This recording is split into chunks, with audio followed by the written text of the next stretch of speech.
Yo l'équipe, c'est Necti. Alors aujourd'hui, première vidéo de ma présentation de mon bandit. Vous êtes beaucoup à me poser des questions dessus, donc je me suis dit pourquoi pas vous faire une vidéo en détail de tout ce qui a été modifié, tout ce qui a été changé, où est-ce que j'ai changé, pourquoi, comment. Comme ça vous allez voir tous les détails et vous allez connaître un petit peu la vie de mon petit bandit. Alors déjà je vous le présente, c'est un bandit GSF-N de 2009, un 650 que j'ai maintenant depuis plus ou moins 3 ans, donc j'en suis ravi. J'ai mis à peu près 25 000 km dans la tronche, donc aucun problème de fiabilité, je suis pas déçu. Je suis en full à savoir. Donc c'est une moto de 240 kg et de 85 chevaux plus ou moins sur la fiche technique. Alors après au banc je ne sais pas ce que ça donne, mais voilà, en résumé, le bestiau qui est plutôt sympa. Alors dessus j'ai une ligne Miv, donc très sympa, Miv déchicanée, évidemment entre guillemets. Vous avez vu ce trou mon gars. Donc dessus je suis en pneu T32, on va voir ça en roulant, ça sera beaucoup plus fun pour en discuter. Mais je vous fais un petit aperçu. Bon après c'est une moto qui a un peu d'âge, donc là il y avait un petit POC de l'ancien proprio que j'ai pas changé, ça me dérange pas tant que ça. Bon elle est un petit peu rayée, elle picote un peu de peinture certains endroits, mais bon c'est normal, c'est une moto qui a du vécu et ça change pas le plaisir que j'ai de rouler avec. Donc tout de suite je mets mes petits gants et on va aller se promener tous ensemble et on va discuter de tout ce qui a été modifié sur la bécane, du pourquoi, du comment et de est-ce que c'est une bécane fiable plus ou moins, ou est-ce que j'en suis content. On va plutôt dire ça. Je vous fais écouter les bruits, vous le connaissez, mais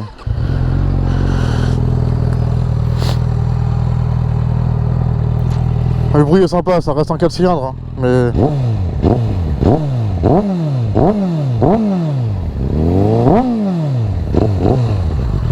ah, c'est un 4 cylindres, c'est sympa. Alors donc, ce qui a été modifié sur mon bandit. On va faire des sens en même temps pendant qu'on discute, hein. Alors ce qui a été modifié sur mon bandit, déjà, levier de frein et d'embrayage, comme vous pouvez voir. Alors ça a été des leviers de frein et d'embrayage achetés chez Dafimoto. Si je dis pas de bêtises, la marque c'est Shaft, mais j'en suis pas sûr à 100%.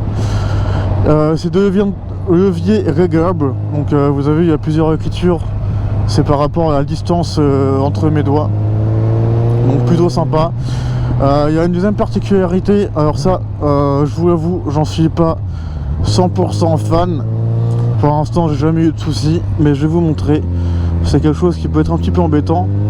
Admettons, j'ai envie de freiner et hop, bah là je suis dans la merde. En fait c'est des leviers de frein, si vous tombez ils se relèvent pour pas les abîmer, mais moi je préfère péter un levier que par exemple m'empêcher de freiner. Donc là vous voyez, bon ça m'est jamais arrivé, normalement ça devrait pas arriver de faire ça comme un béto, mais on n'est jamais trop prudent dans ce qu'on fait de notre vie. Et du coup bah, le levier d'embrayage c'est pareil, hein. Mais sinon j'en suis content, il fonctionne très bien. En même temps ils n'ont pas une grande particularité on va dire, hein. C'est des leviers, hein. L'autre modification, vous êtes beaucoup à me poser des questions là-dessus, c'est mon guidon. Alors dessus j'ai un guidon street, il me semble que ça s'appelle plus une drag bar, que j'ai acheté sur internet. Alors là par contre la référence, le site etc les gars, je pourrais rien vous dire. Pourquoi j'ai changé de guidon, en fait mon ancien guidon j'avais l'impression qu'il était tordu et je le trouvais vraiment pas beau, il était moche, hein, sans déconner. Donc j'ai commandé sur internet ce jeune guidon aberrant et j'en suis content. Alors la position, je suis beaucoup plus sur l'avant, attendez.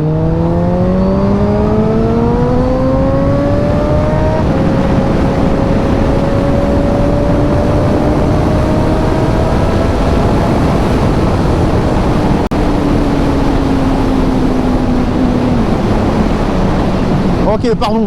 Alors je disais, la position par rapport à l'ancien guidon, je suis beaucoup plus sur l'avant, vu que l'ancien guidon est remonté un petit peu comme ça.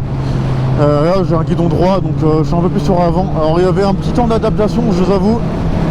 J'ai acheté le guidon, j'ai fait 450 km le jour d'après. Je peux vous dire que j'avais tout en feu et tout, j'étais en train de décéder. Mais maintenant nickel, limite j'ai un meilleur ressenti parce que je suis plus sur l'avant. On va dire ça rajoute un petit côté, bon, c'est léger ce que je vous dis gars, mais ça rajoute un petit côté sport. Donc guidon noir, sympa. Ça fait guidon de 50 hein, je vous avoue, mais ça fait beaucoup plus joli esthétiquement. Ensuite, depuis peu, j'ai des rétros. Oui, avant, j'avais pas de rétro. D'ailleurs, si vous avez été observateur, il me manque un. Dans mon ancienne vidéo, j'ai 2 rétros. Et là, j'ai que le rétro de gauche, de droite, ouais, de gauche, pardon. Mon rétro droit a rendu âme pendant une petite balade. Il s'est envolé. Étonnant, je vous avoue. Mais bon, tant pis, c'est rétro de droite, il n'est pas obligatoire. Normalement, j'ai rétro de gauche. Si je me fais arrêter, j'ai pas de soucis. Donc, il y a une d'échappement, je lui ai déjà parlé. Mive, déchicané, très content. Très sympa, il n'y a aucun souci là-dessus. Nickel, coucou copain. Ensuite, la moto, quand j'ai acheté, elle avait ce petit protection de réservoir là, bandit en rouge. Alors ça, basique, hein, je vous explique pas. Des livrets rouges aussi sur les jantes, mais ça on s'en carré coquillage. J'ai des clignotants à LED à l'arrière avec une support de plaque court. Alors c'est esthétique, hein. Beaucoup plus joli. Les supports de plaque d'origine, c'est immonde, hein. Et les clignotants LED, très sympa. Alors devant, j'ai les anciens clignotants et les gros clignotants pas beaux, les énormes. Mais bon, c'est pas gênant. Ensuite, j'ai modifié le filtre à air dessus. Alors dessus, j'ai un filtre à air KN. Qu'est-ce que c'est? C'est un filtre à air sport. Pourquoi sport? Parce que c'est des filtres à air beaucoup plus ouverts. Donc il y a plus d'air qui rentre. J'ai pareil sur ma Merco, ça marche très bien, j'en suis content. Pourquoi j'ai changé de filtre à air? L'avantage des filtres à air sport, c'est que tu échanges jamais de ta vie. Enfin, d'avis de la moto, plus moins. De ta vie peut-être, mais d'avis de la moto, non. C'est-à-dire que c'est des filtres à air, tu mets un peu de soufflette dedans et t'es reparti pour plusieurs milliers de kilomètres. Est-ce que j'ai gagné des performances? Parce que genre vraiment c'est plus de rechercher quand on change de filtre à air. Alors je vous l'avoue les gars, vous allez être déçus, mais ça se ressent pas tant que ça.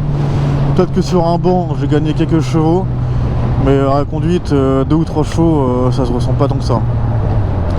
C'est surtout le bruit que ça a changé. Alors j'ai pas un meilleur bruit ou un bruit plus agressif. Et j'ai un bruit un petit peu plus différent. Alors est-ce que c'est mieux, est-ce que c'est moins bien? Bon, c'est pareil, ça ne change pas spécialement. Tu t'y fais. Normalement, on est tout bon pour les modifications de ce que je fais. Donc je récapitule: guidon, levier, protège réservoir, ça on s'en fiche. Filtre à air. Il y a une d'échappement qui était déjà comme ça quand j'ai acheté une d'échappement. Moi j'ai rien touché là-dessus. De toute façon j'en suis content, donc j'ai pas besoin de modifier quelque chose. Mais c'est largement assez suffisant niveau bruit pour ne pas faire mal aux oreilles aux gens et pour avoir du plaisir toi-même. Car faire du bruit en moto, oui, je suis d'accord, mais tout en respectant un petit peu les gens qui sont autour, donc ce qui est normal, hein. On n'est pas tout seul, hein, comme on dit, hein. Le seul souci de cette moto, j'ai eu jamais aucun souci de fiabilité à part la batterie, mais bon, ça c'est du consommable entre guillemets, donc ça peut arriver. Mais le souci que j'avais au début, après tu t'adaptes, hein, c'est le poids. 240 kg, c'est vraiment lourd. Je me dis, si elle tombe, je vais vraiment galérer pour la relever. Au début, je me faisais surprendre, hein, quand il fallait pousser la moto, quand je m'arrêtais au stop ou autre. Je viens faire n'importe quoi. Au début t'as un peu de mal, mais après bon, tu t'y fais vite et tu t'habitues relativement bien.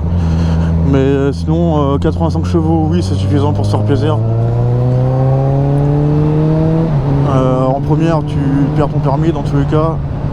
Ça reste un 4 cylindres, c'est sympa.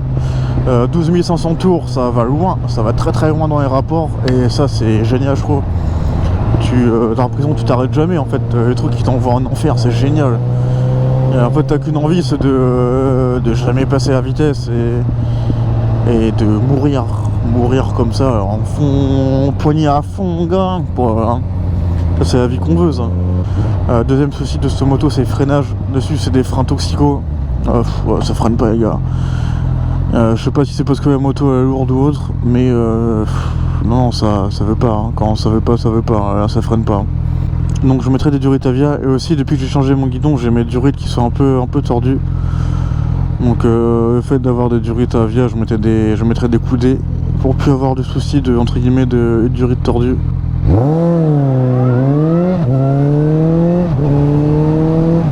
autre truc que j'aimerais bien changer, ce serait beaucoup de liquide de frein. J'aimerais bien mettre des ronds, alors c'est beaucoup plus esthétique, jouer à cordes.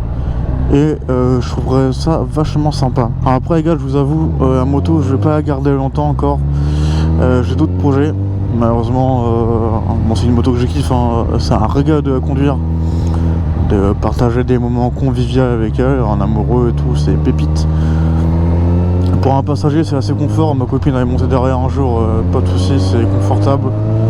Ah bon, pour se tenir, il n'y a pas de poignée ni rien. Alors je sais pas si vous avez vu, mais Bandit ils ont des sortes de poignées à l'arrière. On peut s'unir à ça, c'est quand même vachement pratique.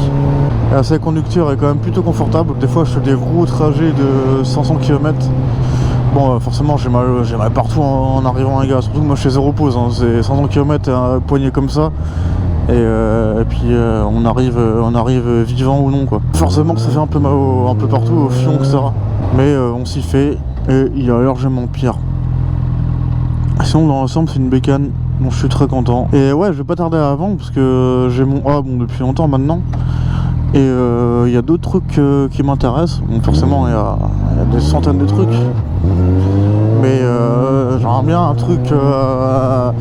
Et là j'ai une idée en tête, j'ai fait des essais et tout les gars. Et là ça va être un truc aberrant. Si vous me suivez et que vous me suivrez encore, si je change de moto, ça s'est pas fait encore, hein, mais peut-être que ça va se faire. Mais ça va être aberrant les gars, il va se passer des trucs, ça va être monstrueux. Donc voilà, je m'égare un peu je pense, comme d'hab, quand je discute, je pars à perpétuer les oies. Et je pars tellement loin que j'ai même pas de musique et je m'en suis même pas rendu compte, tu vois. Alors que moi conduire sans musique, je peux pas d'habitude. Donc je vais vous laisser là les copains. Si jamais vous avez des questions ou quoi, vous savez comment contacter, vous mettez un commentaire, je réponds à tout le monde. Et je vous fais des bisous à tous, prenez soin de vous. On se dit peut-être à la prochaine, hein, j'espère, si vous êtes, si on est encore là, on sait pas. Et prenez soin de vous, à la prochaine, ciao.